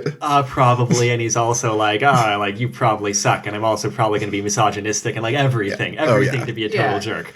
But it's just the brutality. It's like it's Mortal Kombat finisher.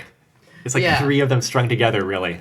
That is what this author does well, is like describe those actual things as if they were real. And it's super fun because you feel like you're in the game. But like you said, Amato, it also feels like way more brutal because it's being described, right. like realistically. It's not just a bunch of numbers. This is what Tifa is doing to a human body. Yeah. Anyway. Super cool. You're right. Yeah, this fight scene doesn't get that same kind of cool, visceral feel. It's not badly described. It's actually well described. It's just kind of short, and it's like they talk about how the aircraft is weaving in and out of the weapons legs and great. It's fine. Blah, blah, blah. Also, if I recall correctly, honestly, almost no one other than Sid actually does anything in this fight scene since he's piloting the airship, and yet there are other people there for really not very well described reasons. I get to do a few comments from the peanut gallery. Yeah, that's about it. I think you're out of the materia drain range. You could probably like cast some spells, I don't know, from the side of the airship. Or, just get out and shoot death penalty at it, Vincent, please. Death penalty gets stronger the more, enemies you've beaten? Kills, I believe. Yeah. So one would think that in this post-Final Fantasy VII world, where Vincent has been continually wandering around the world killing more monsters. It can probably get some work done, yeah. Yeah. Unless he hit the damage overflow glitch. It's a shame. Mm-hmm. And then there's a second, climactic scene where it's the conflict back at the base, right?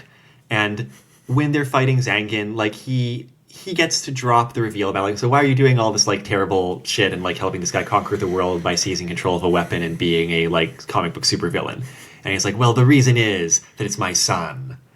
It's like, oh, okay, that he tries to act like it's a dramatic revealing, like he provides the whole backstory, but it's like, look, I didn't know anything about your life to begin with, Zargan. So this is not like a shock.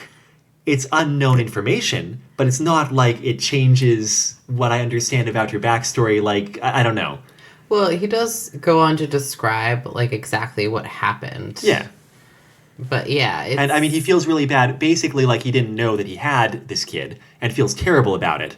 And comes back and is like trying to be a supportive father figure. And what you do when you're a supportive father figure is help your child take over the world. Like that's what I plan to do when my kids get older. Well, he does say that he hoped he would choose to use this technology for good. Right. But I think it was pretty clear that he didn't. For a long time coming now, right? Well, I mean, I do get it. Yeah, he's like, look, he's like really smart. He's doing this research. I'm hoping that he'll like come around, and they're like, I think we're past that point. Like he's literally produced this weapon and seized control of it. Right, but even before that, we do get a short scene of Quay's just like shooting a captive that they've got in the head, and Zangan's just like, oh well, darn, my son. I guess he will eventually get better. Okay, yeah. So is that, I think we really need a father's perspective. Amato, if Darius becomes a supervillain, will you still support him? Is he going to pay off our mortgage? Yeah, probably. I'll have to think about it. Yeah, no, this, I don't know. Despite Amato's perspective here, I don't think it really rang true. Look, Zargan doesn't have a mortgage. Yeah. He's Yeah, been so wandering there the you go. world like a Right. true ancient martial artist No should. true motivation here. But basically, it with a little bit of conversation, he's like, okay, yeah, actually, I guess my son's evil. I should probably stop him. And like they come in and confront Quaze with like his super materia, and Quaze gets to be all like totally, Zargan says, Quaze, he's right. Cloud says, your forces have been routed and give it up because like they've kind of beaten up everyone else or whatever. Quaze, he's right, Zargan said. End this before anyone else gets hurt. So that's it then, father? And he spit the last word out as if it were a curse. You're turning against your own to cast your lot in with this scraggly band of thieves? What power does this girl hold over you? She holds no power, Zargan replied. She's just my friend.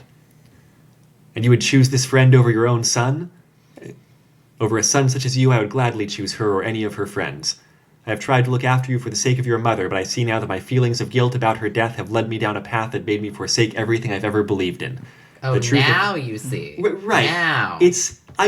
That's a reasonable arc. It's just that it's like flipping a light switch when he talks to the protagonists about it. Yes. It's not like, especially and like honestly, in world, it's sort of this, but especially for the reader, because you get the perspective, the whole backstory leading up to this, and then his decision right afterwards. Same chapter, last chapter of the fanfic. It's like very immediate. Yeah. So that seems like the sort of thing that you could have built up as a series of flashbacks through the fanfic. Maybe even instead of any kind of Yuffie scenes. Because like maybe the reveal that Yuffie's actually there could be a surprise instead of, I don't know, it being established or whatever. Or even you could have Zargan tell the party that Quaze is his son earlier. That's because that would lend some more credibility to this random scientist that we don't know anything about. That's also true. Yeah. I didn't really think about that. It would actually establish the reason that he's there supporting him.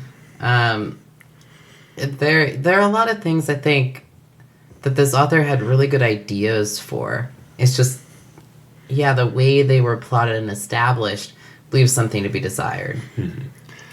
Quaze also shoots Zargan at the end of this scene, and the Phoenix Down problem is not addressed, just like Eris being stabbed. Yeah. Like, he gets to die and have last words in their arms. And, the Phoenix... Okay, so Materia's not working. Eris is like, not Eris, Tifa is like, where's Eris? She can help you because she's got some healing powers or whatever. I guess Materia's not working. Maybe that extends to, like, incredibly magical items we have a million of in our inventory not working. I could buy that. Yeah. In any case, he dies. This reminds me, the Tifa fighting Zargan scene. Did we go over that at all? Oh, I guess we did. I was just saying, that was like just part of the conflict here in this final fight. Did you want to say something about it? Oh, I don't know. Just, I felt like there was an important part where Tifa has to fight Zargan. It was before Weapon came on the scene, I guess. It's splitting back and forth, I think. Yeah. It's about the same time. Yeah, because the conflict in the fortress is happening while Weapon is heading towards Rocket Town. They kind of do it in two scenes. Anyway. Yes. It's really good because I think this was the one thing that made me believe Zargan's character change at the end, realizing his son was shitty, was that he wants Tifa to kill him, and he keeps leaving openings for Tifa to kill him. Yeah, and it should be noted that they're doing this with Quaze looking on, correct? Yes. Yeah. He's like, basically like, it feels like Zargan has this pressure from his son to fight Tifa, because it's kind of like an order from his son almost, and because of the guilt he feels for his son's mother having died and not having been there for a part of his life, he's like, I'm going to do what he says. And so that's kind of what made it believable to me, is when he's like, just kill me. Like, I'm old, like... and I want to die in battle. I want to die in battle, because that's his moral code. Right. Is like, where he's at is like, I don't know what else I can do. But Tifa, of course, doesn't kill him. However, I do think it's kind of a cop-out as a father, because, like, shouldn't you just be trying to educate your son a bit better? Like, come on. I don't know. Yeah, or I mean, like, your morality shouldn't be dependent on whether or not this person is related to you. Like, the planet's at stake, guys. There's a lot of innocent lives here. Yeah.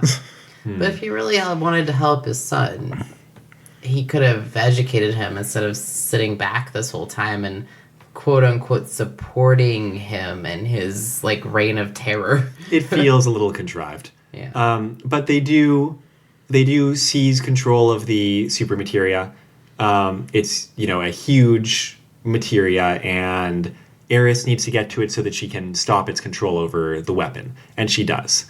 There's two, fun Yuffie character beats here. I guess one cool Yuffie character beat. When she sees it, she's like, oh, look at the size of that thing. What are we going to do with it after Eris is done?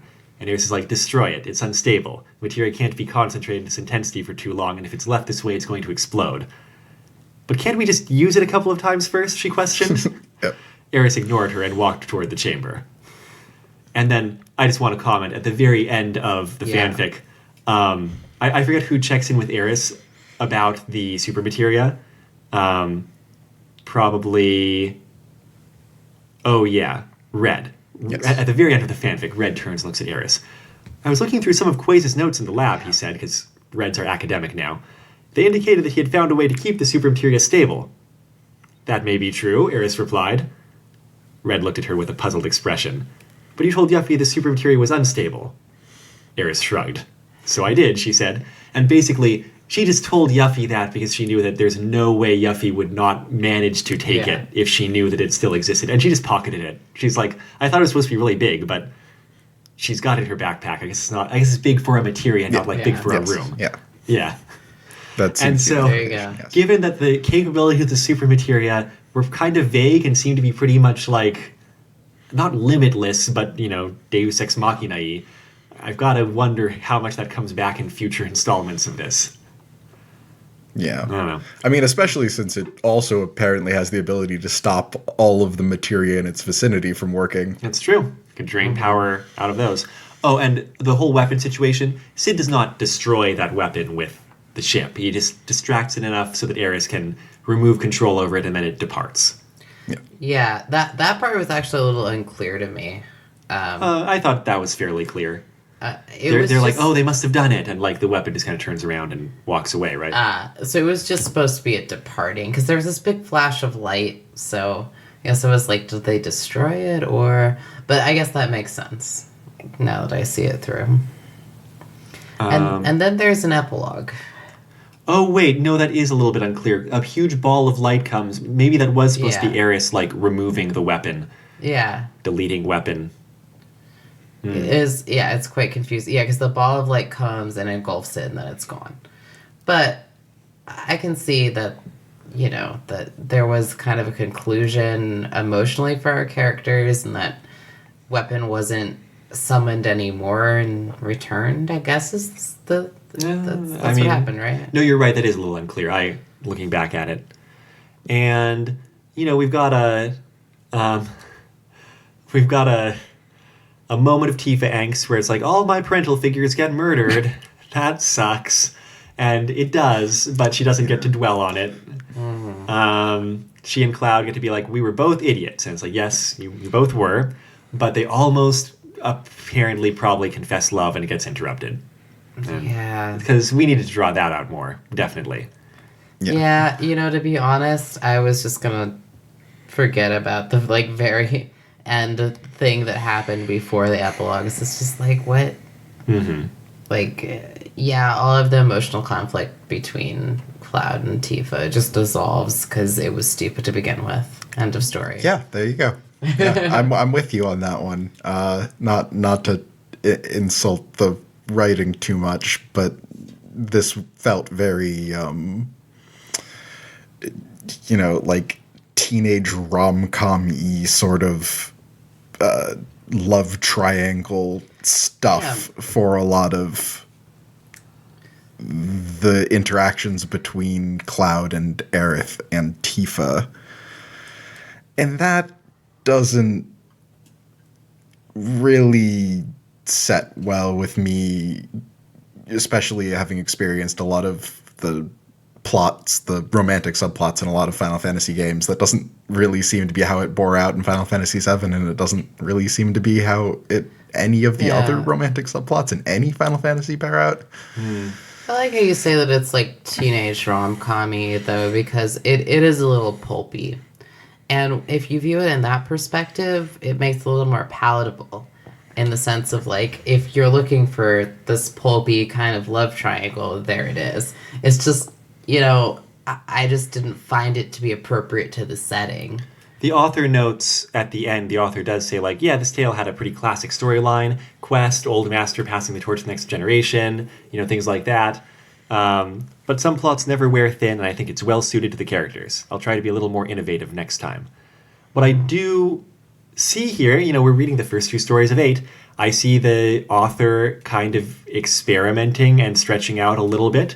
The first story, one of my comments back there was that it felt very constrained to kind of game areas, like kind of game realms from Final Fantasy VII itself. And this one clearly are trying to stretch out into like, new characters, new organizations, to some extent, new settings. I mean, it's mostly this like Arctic base, but it's not an Arctic base that existed in Final Fantasy VII. Yeah. And so I imagine that same kind of process continues over the author doing another 6 stories. And it's always a pleasure of seeing, especially amateurs, doing publishing online. And you like when you read a webcomic and you see the artist just get better over the course of like the first few years in particular because they're drawing every day. I'm sure you would see this author doing more interesting things, maybe still not necessarily character things that you personally would approve of, but maybe stretching their abilities a little bit. That having been said, we're probably not reading any more of this series because there's other stuff. Yeah. Yeah. Well, do we want to address the kind of like epilogue-y part of this too? Where I feel like we did sort of gloss over the final part of the conflict between Quaze and the party as well, because Did anything interesting the fight happen there? Not too much. Does just sort of end up being defeated by the party members, but I feel like we even sort of glossed over the fact that we have the sort of tired old trope of Quaze trying to shoot Tifa and Zargan getting in the way of it, and that's sort of why he's dying. That's why he dies. And I feel like that's probably at least worth mentioning. We were sort of skipping around a bit. I actually forgot about that. You're totally right. Wait, did you think Quiz just shot Zargan with no motivation here? Out of blue. sense of betrayal. Yeah, that's kind of what stuck in my mind. Oh no, yeah, he was protecting Tifa, which actually is really poignant because it shows how much he does care for Tifa, and this little shit of a son.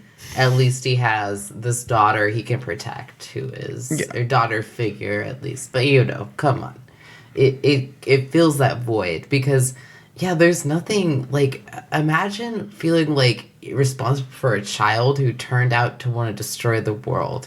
What a terrible feeling. So he can at least claim Tifa as a legacy that and do that for her. And I do think that was a super poignant moment. Yeah, and we're getting some sort of themes connecting across the different stories in this fan fiction where, like Lucretia is sort of going through the same thing, but it's sort of driving her mad with the whole idea that her son might have been responsible for trying to destroy the world. And we get a lot of focus on Zargan having to deal with a similar problem. But also having Tifa, so we get sort of a juxtaposition between Tifa and Quaze by the end when we finally realize that Quaze is Zargan's son. Yeah, that's a good point. I mean, there's for the listeners who listen to the first episode, there's a good juxtaposition of Zargan and Lucretia and how they treat their kids here. So, wait a moment. How did Zargan intercept that bullet for Tifa if his cover material wasn't working? It's a plot hole. He must have a passive cover ability. There you go. Actually, maybe the super material was inactive at that point. I don't quite remember. No, it was still inactive because it's inactive through the rest of the fight with Quaze up until the very end. Oh, right. Mm-hmm. Okay. Which I would like to point out, there is sort of a shootout scene where some of the protagonists are trying to flank around Quaze while he's trying to shoot, because apparently he's an expert marksman. which is barely mentioned, but is apparently the case, and I'm willing to buy that. And that whole scene sort of ends with him getting clonked in the head with a materia and being knocked out. Yeah. Well, we do probably need to finish up this episode, though. Yeah. We have ragged on this fanfic a reasonable amount. Is there anything we want to complain about before we finish praise at the end of the episode? Well, we didn't get to the epilogue. Wait, what epilogue are you talking about? Well, there's no, like, designated epilogue, but, like, the very last falling scene action? where Yes. Sid... Well, I consider it an epilogue Sid. because Yeah. it skips scenes and it's in the future. It's not falling action. To Friggin' me, it's Sid. an epilogue. I just didn't want this to happen, so go ahead and say it. Well, I think, to me, I'm going to do this as a complaint. Right. And let's go over this last scene, which is skipping forward in time. And Sid is marrying Shira. Mm-hmm. And it's because when Weapon was going towards Rocket Town, he realized how important she was. And it's just like, y'all, nah. Like, this last scene, it's really frustrating. It felt like the author... They wanted to do this thing with Sid where he acknowledged his feelings, but as we've mentioned before, he's never been kind to Shira. We kind of need some establishment there that there's any kind of shift. And guess who doesn't get to say anything in this scene? It's Shira. Exactly. Yeah. And everybody's like slapping on the back like, you old dog, and then the women get together and the men get together. Which, and yeah. Oh, jeez. It's just there are a bad. couple of scenes that are sort of like that in this fan fiction, if we're getting to complaints. But I think this is the most egregious. Oh, yes. But I mean, like, there's a scene that seems really out of character earlier on where, like, Eris is insisting on going with Cloud and he's trying to be kind of protective of her. In a chauvinistic way. It's sort of implied that it is very, very much in a chauvinistic way. And, like, there's a legitimate idea that Aerith is less good at hand-to-hand fighting without magic. Right. Which is something of a legitimate reason to at least, you know, like, make sure that she's safe in a combat setting. But it's really just, like, it gets really bad because there's, like, a scene where she insists on coming anyways, and then, like, in a very intensely out of character for Cloud, as far as I am concerned, moment, he like throws his hands up in the air and just goes, "Women!" And, like, it's just Can't argue with him. so bad. Anyways, The gender politics in this fanfic are not the most fun to read, it's true. But it's also not usually the main point. No. It's yes, not. it only comes up a couple of times. Right. I was just particularly annoyed by that because of how out of character it was for Cloud specifically. And I think literally I just did not want to think about the Shira thing because I'm much happier with the plot beat being Shira walked out on Sid. We can all celebrate compared to like, they're going to get married. Great. Yeah. But, you know, it's hard because... I would also be fine with... Sorry. I would also be fine with Sid having, you know, character development. Yeah. Yeah, especially... But this was his character development. Like, it was he supposed to be, realized yes. this was supposed to be... Yeah, he realized that he cared about her. I'm sorry, I meant But- actual character development. Yes. No, and that's what I'm saying is this kind of frustrating ending to me because it was the ending was a little overshadowing. Now, what does happen at the very end is Cloud and Tifa get to make up. And it's kind of nice because Tifa admits some feelings and Cloud supports her and they almost kiss and then they're interrupted and it's kind of funny.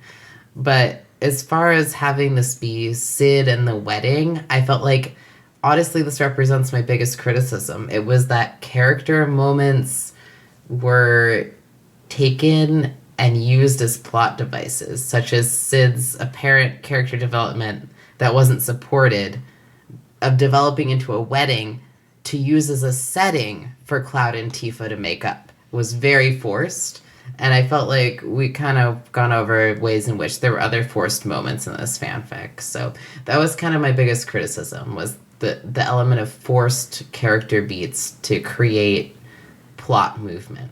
I think that's all valid. To be clear, this is not actually the wedding. It's just the like people celebrating My from bad. the wedding announcement. Did I say wedding? I meant engagement. Yeah. Whatever. All right. Anything else we want to complain about before we turn to praise? I mean, that we haven't already, or that we want to emphasize. We did sort of talk about how in character the different characters were in the first part, but I feel like adding to that is probably important to talk about Aerith in this part. Mm-hmm. And to be honest, I didn't really feel like this character was very in line with Aerith from the games. Because Aerith is always sort of like playful. And playful is exactly the adjective I was coming up with in my head while you started saying that about like, how would I describe her personality? Well, she's playful. Yeah. To start with. Yeah, but in this, she sort of comes off as this sort of. I know she's like very serious. Yeah, like yes. Like kind of one dimensional. I don't know. Yeah. Her planet connection is the main thing happening with her through this whole story. And, I mean, I guess even her character note at the very beginning when it's talking about what she's been doing since coming back from the dead, it's like, oh, learning more about the ancients. That's still kind of just reinforcing her planet connection as opposed to, I don't know anything else about her, I guess. Yeah. Yeah. No, I hear you. Yeah. But I feel like we have ragged on this author for their 21-year-old fanfic well enough. Let's try to find some things to praise as we finish up this episode. And I'm trying to find some things to praise. I don't want to say it's all bad. It's not all bad. We've talked about some of the things we've liked already, including a lot of the combat descriptions are really cool, and a lot of the character interactions are really fun. Yes.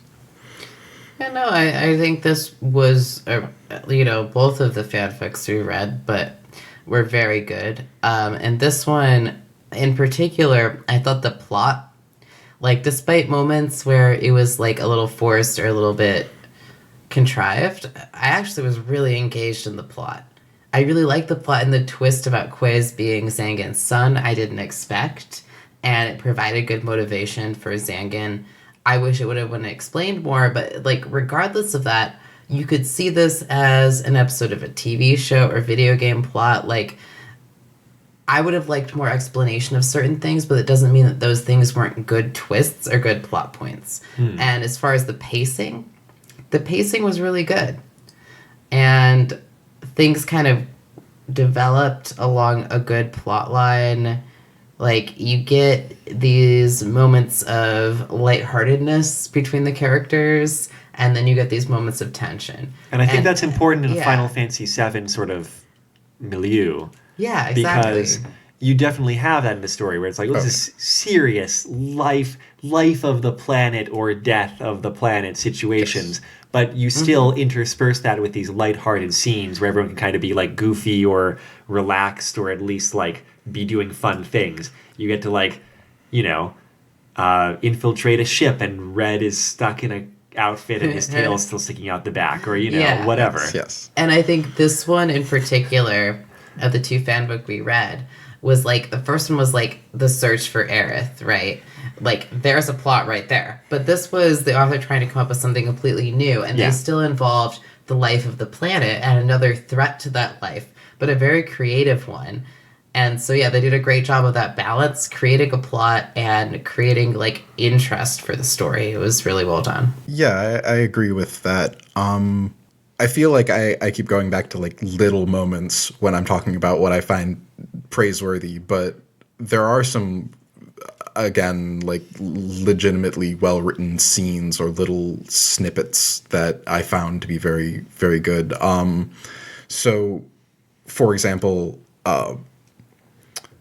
when they're going towards the forest, we get this sort of description of this mist-covered valley, which worked very well as a description of a place. In a fan fiction that is very light on descriptions of locations, having this new location that the characters are going into and describing it, having this sort of sense of being lost in the fog, and then eventually being able to find their way because they hear a river and go towards that and then follow the river upstream and find tracks from there. And they're trying to hunt down this fortress in this location. And I found that that was very effective for communicating that idea of this setting and the challenges that would be presented to the characters in that setting.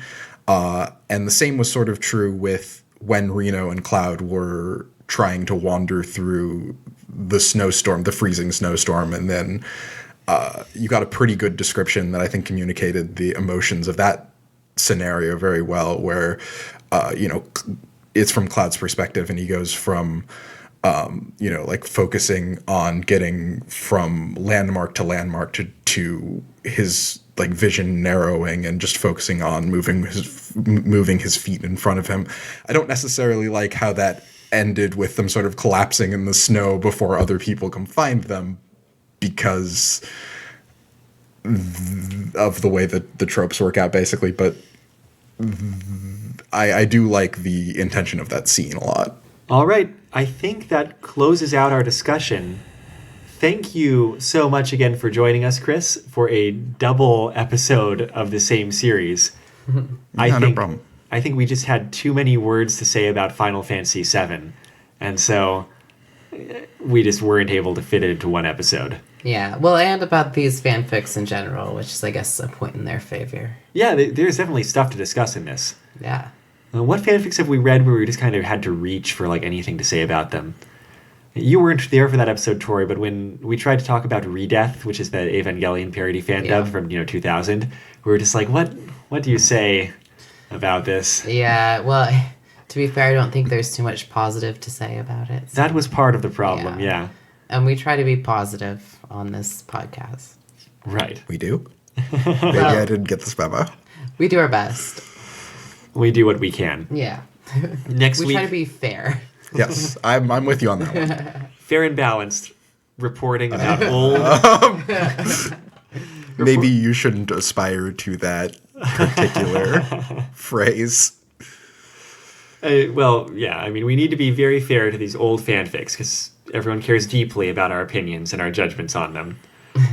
Hopefully we'll have lots of positive things to say next week, because we're reading a fairly famous Star Trek The Original Series fanfic called Mind Sifter. And, that's a big fanfiction scene. When you're fairly famous in Star Trek The Original Series, hopefully that's a good sign. This particular story was by Shirley S. I don't know how to say her last name, Mayuski, Grandma Trek, or the grandmother of Trek, as she is sometimes known. And it's even been adapted into a fan-filmed episode of, I think, Star Trek The New Journeys is the fan series online. Mind Sifter. If you don't want to read it, you can go watch the fan episode, perhaps. And you can find a link to that online at bit.ly/rfrmind. As for this was episode 60 of Retro Fanfic Retrospective, The Red Fist, which is the second story in Frank Verderosa's Final Fantasy VII Internet series by Frank Verderosa. You can find our link to that, to the fanfiction.net reposting of that at bit.ly/rfrseries. Then you're going to have to navigate to The Red Fist yourself. It's down towards the bottom. They're in reverse order. The 8th story is on top. You definitely need to know this. The intro song for the podcast is The Weekly Fair off of the album Popey's Incredible Adventure by Komiku. The outro song is Run Against the Universe from the same album. You can find that album and other works by Komiku at loyaltyfreakmusic.com. You can find our website at retrofanficretrospective.podbean.com or bit.ly/retrofanfic. And if you have questions, comments, or thoughts about the episode, please contact us on Twitter or Facebook at retrofanfic or on Reddit at fanficretrospective. You can send us an email at retrofanficretrospective@gmail.com or leave comments or reviews on Apple Podcasts or whatever other service you use. Please contact us. Let us know what you think about episodes. Let us know what you think about fan fiction, especially old fan fiction. Send recommendations our way. Whatever you might like. I'm Amato. I'm Tori. And I'm Chris. We're just 3 Earth life forms trying to be nice to each other until the planet dies. Until next time, take care. Oh. Was that too dark? Too real? Well, I mean, too real. It should be our job to try to stop it, right? We must form an eco-terrorist group called Avalanche. Avalanche Wait. 2.0. Just kidding, NSA. Just give me some materia and I'll get right on that. No. Just kidding. Just kidding.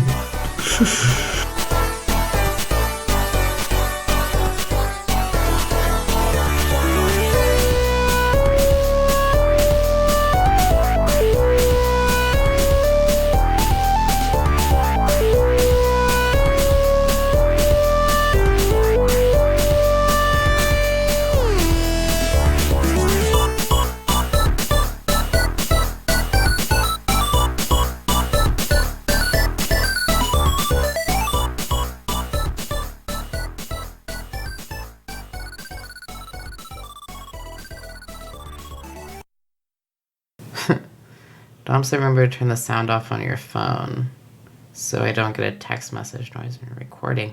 And they also said the real fan fiction is the friends you made along the way. But also they texted that at 9:50, so if we had forgotten to turn off the sound on our phones, we would have gotten a text message notification. So I feel like that was just like kind of some self-sabotage right there. Like, Dom, you wanted to not have an editing error, and you texted us in the middle of the podcast about not texting during the podcast. Like, Dom texted me at, like, 10 o'clock, and it was like, make sure you turn off the sound on your phone so I don't have a text message noise. I'm like, that was terrible. All right, anyway. Yep. Cruel joke. All right, ready? Okay, yes. We're recording now. And I just realized that Dom is going to listen to everything I just said. Well, who knows what revenge they'll take? I know. All right, ready? They're a fiery spirit. Yes, let's do it. I'm just but